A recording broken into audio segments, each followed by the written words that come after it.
They say the road to heartbreak is paved with good intentions. For me, that road led straight to a luxury hotel in Boston.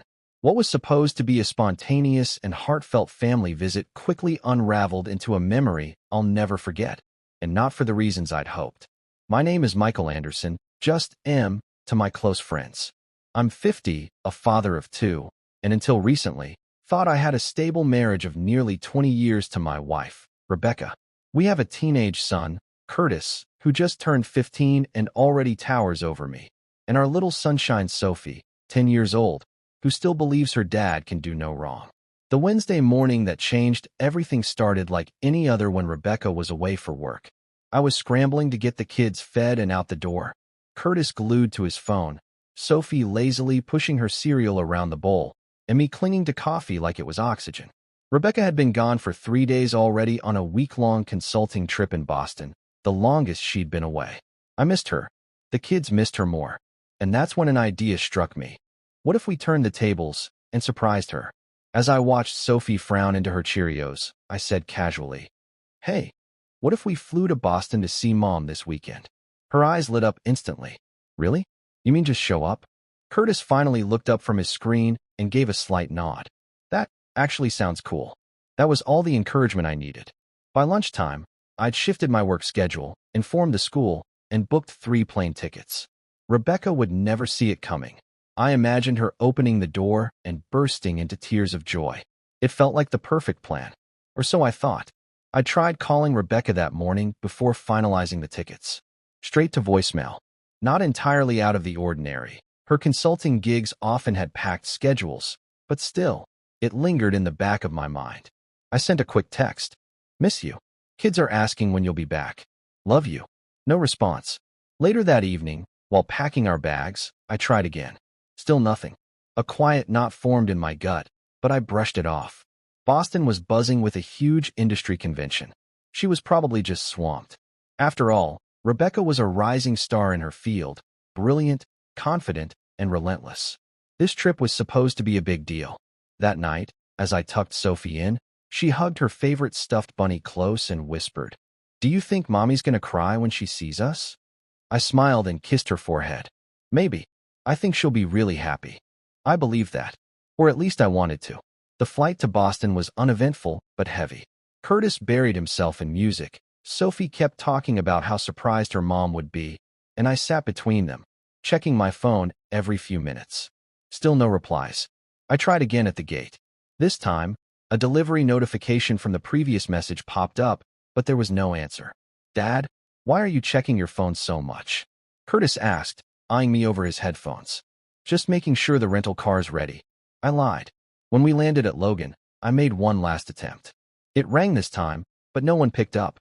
A small victory, I told myself. At least her phone wasn't dead. Traffic into the city had thinned, but my nerves had not. The streets buzzed with that typical Thursday night energy, but inside the car, the air was tense. "Can we eat before we see Mom?" Sophie asked, clearly tired and hungry.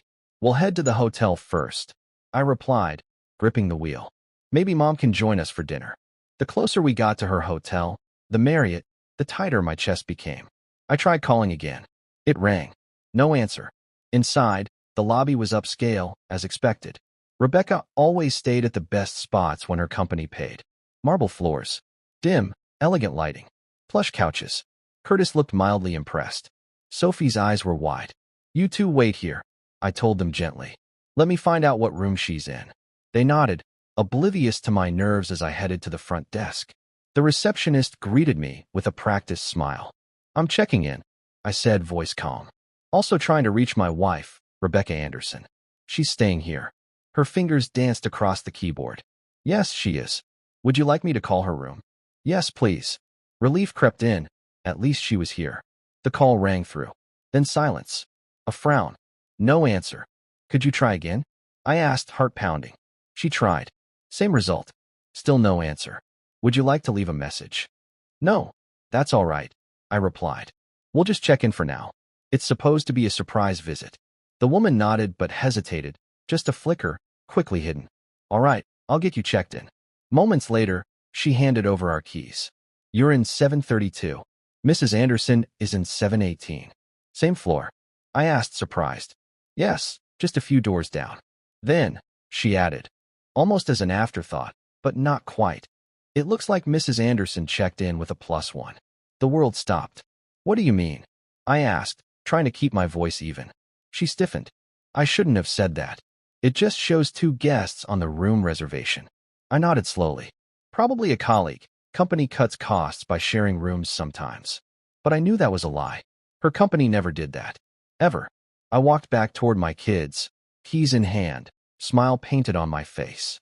My heart had already started cracking. Did you find her? Sophie beamed. Not yet, sweetheart, I said. Let's go up to our room and get settled first. The elevator ride up to the 7th floor felt longer than the flight from home.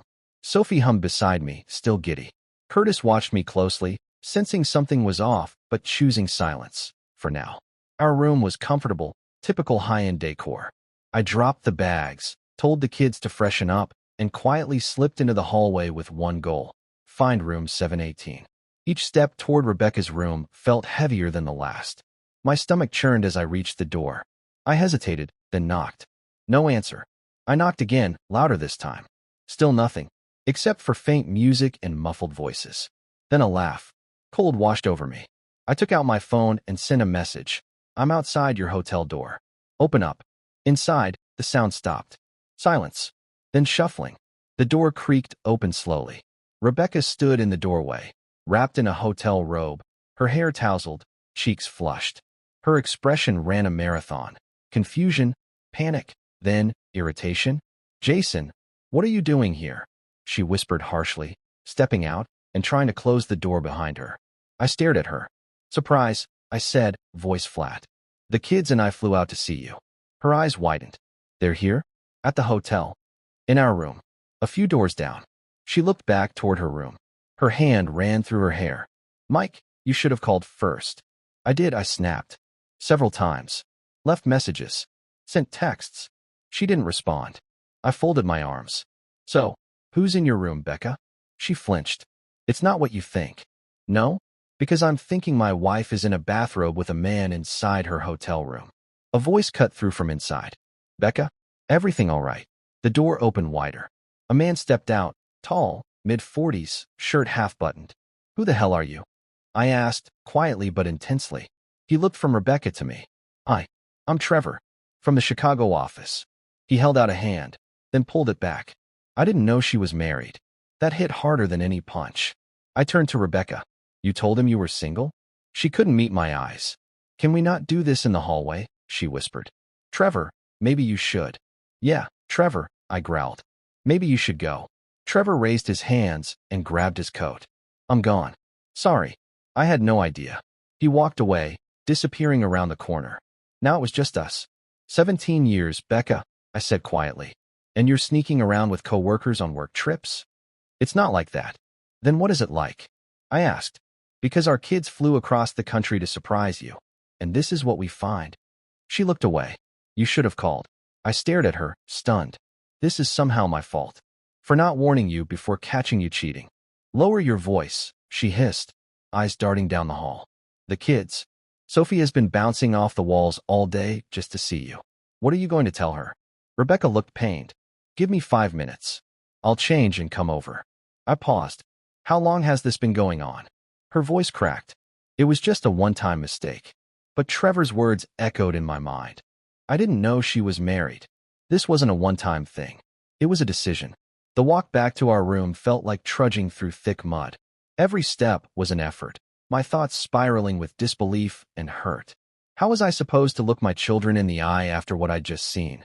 I stood outside our door, took a breath, forced my face into something that didn't look like devastation, and swiped the key card. Beep. The door opened. Dad, did you find Mom? Sophie jumped off the bed, bright-eyed and bouncing. Curtis looked up from his phone. His expression tightened the moment he saw my face. She's coming in a few minutes, I said, carefully keeping my voice steady. She was definitely surprised. Did she cry? Sophie asked eagerly. I nodded. Oh yeah, totally caught off guard. Awesome, she grinned. Let's order room service, yeah? Burgers and fries sound good. Curtis raised an eyebrow at me. He didn't buy my performance. Not for a second, but he said nothing. Already ahead of you. Ordered while you were gone. Don't forget the chocolate cake, Sophie added, climbing back onto the bed. Wouldn't dream of it, I said, sitting beside her. Not 5 minutes later, there was a knock. Sophie leapt off the bed. Mom.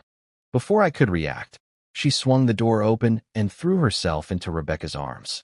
And there she was, fresh makeup, brushed hair, a crisp blazer over slacks. Perfectly put together. If I hadn't just seen her half-dressed in another man's room, I would have thought everything was normal.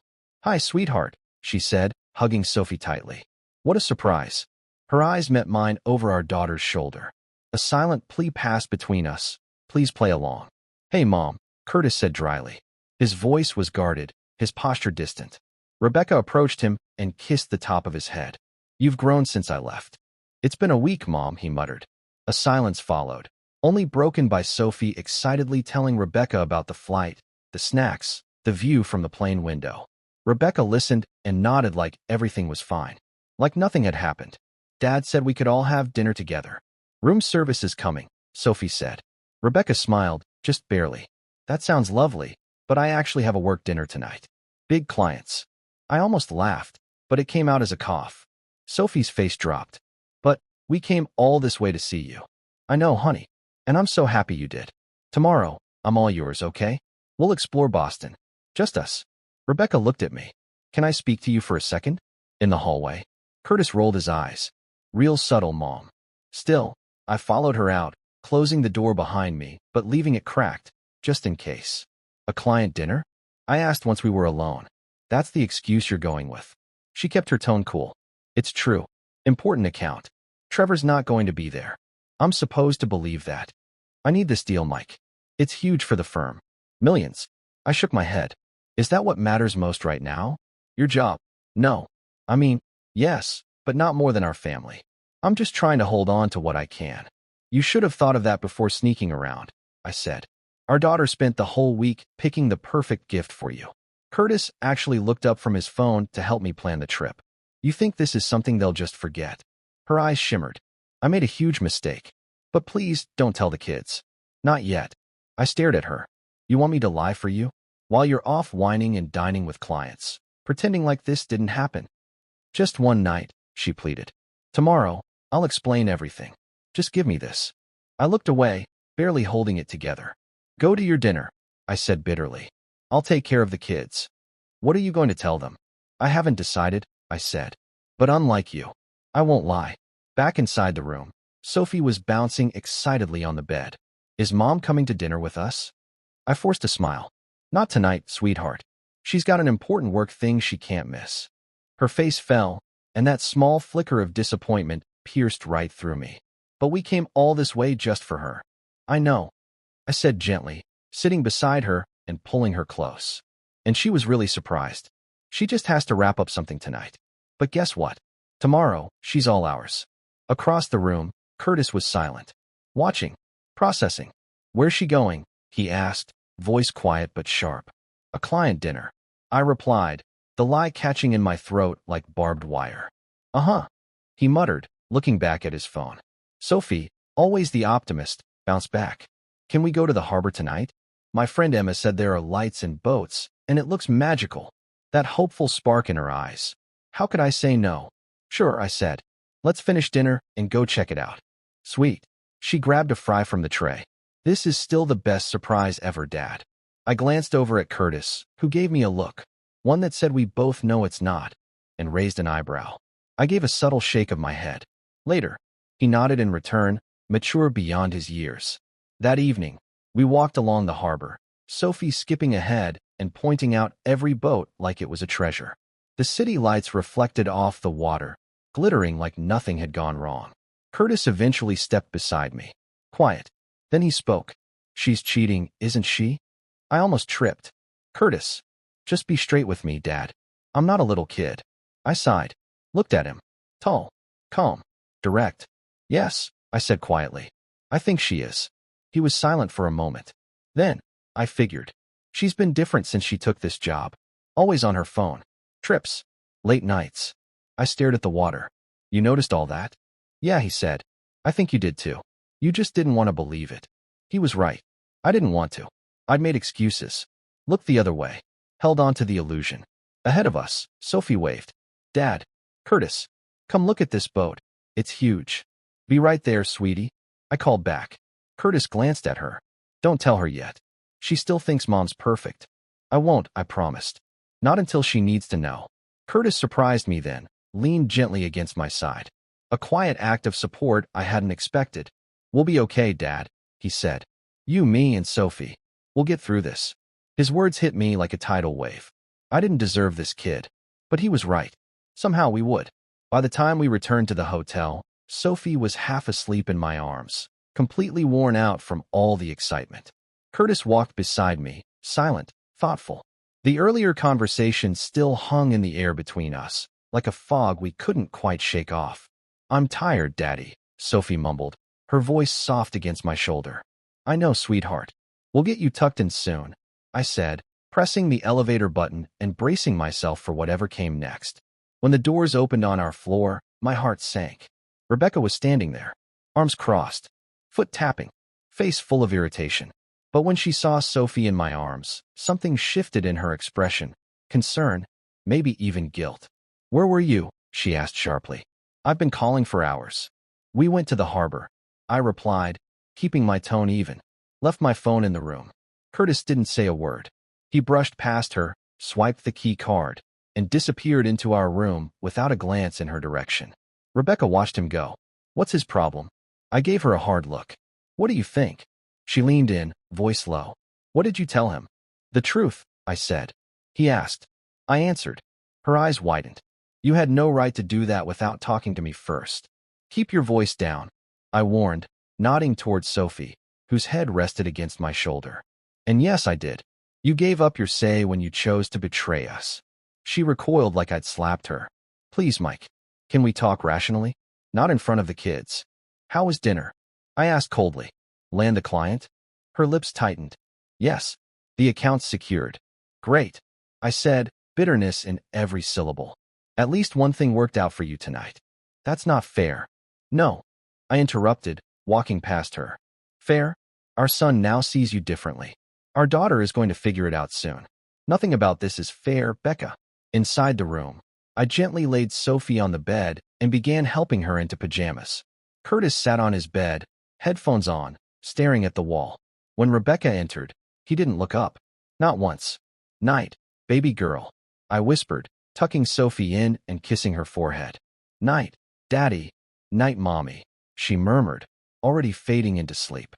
Rebecca stood awkwardly at the foot of the bed, uncertain of her place now. Good night, sweetheart, she whispered, bending to kiss her. When Sophie finally drifted off, Rebecca turned to me. Can we talk in my room? I glanced at Curtis.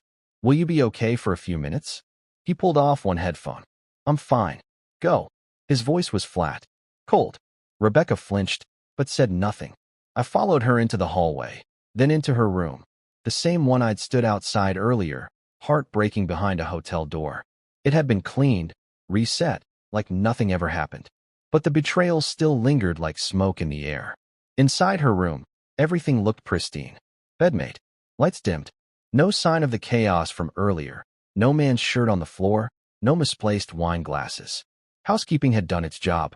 But the truth still hung in the air. I could feel it in every corner.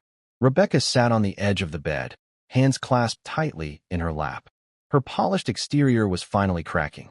Curtis hates me, she said, her voice barely above a whisper. He's hurt, I replied. We all are. She looked up at me with eyes full of guilt. I made a terrible mistake, Mike. I wasn't thinking. I stayed standing, arms crossed. That's the problem.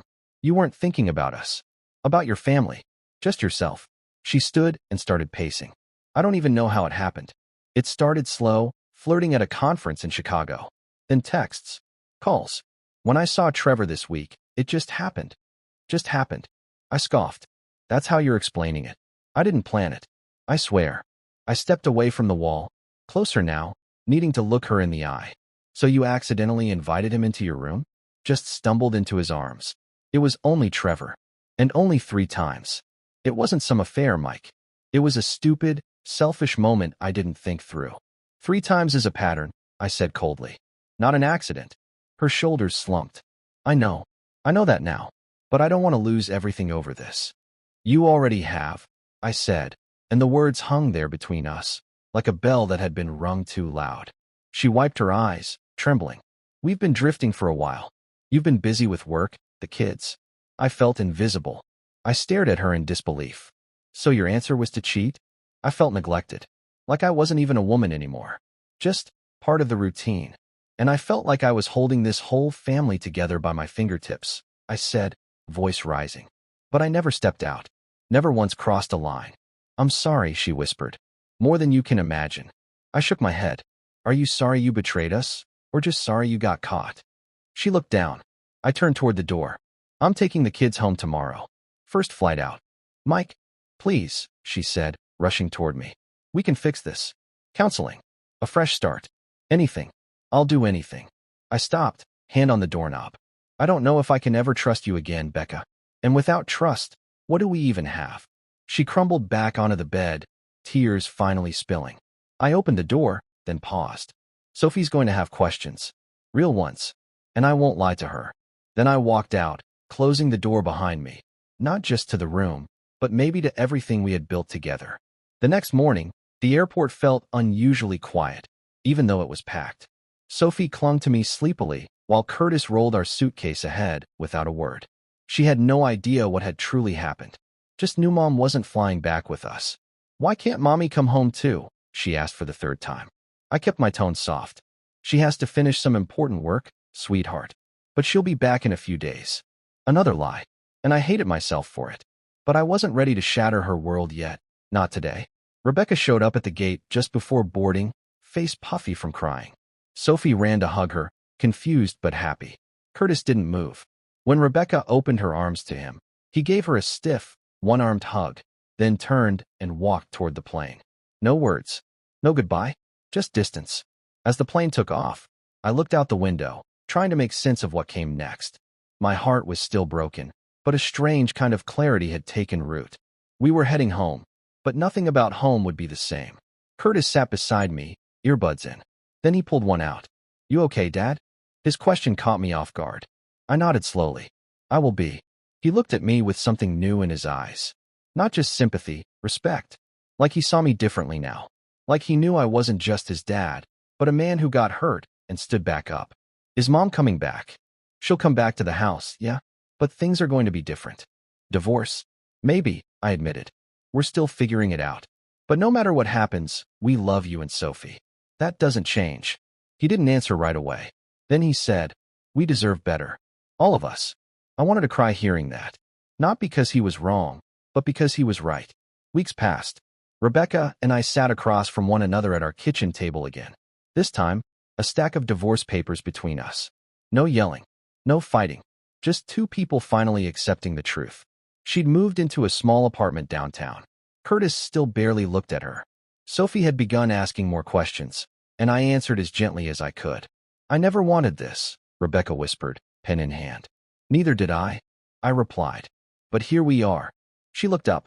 Do you think you'll ever forgive me? I looked at her, really looked, and saw someone I used to love. A stranger now. Not evil. Just lost. Maybe. One day. For the kids' sake. But some things you don't come back from. She nodded slowly, signed her name, and slid the papers across the table. And just like that, 20 years ended with a stroke of a pen.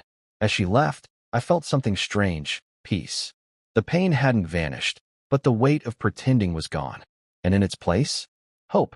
A future for me, for Curtis, and for Sophie, one built on truth, not illusion. We weren't the same family anymore, but we were still a family. And somehow, we were going to be okay. If you enjoyed this story, don't forget to like and subscribe. It really helps the channel and lets us share more powerful and emotional stories. Hit the notification bell so you never miss an update.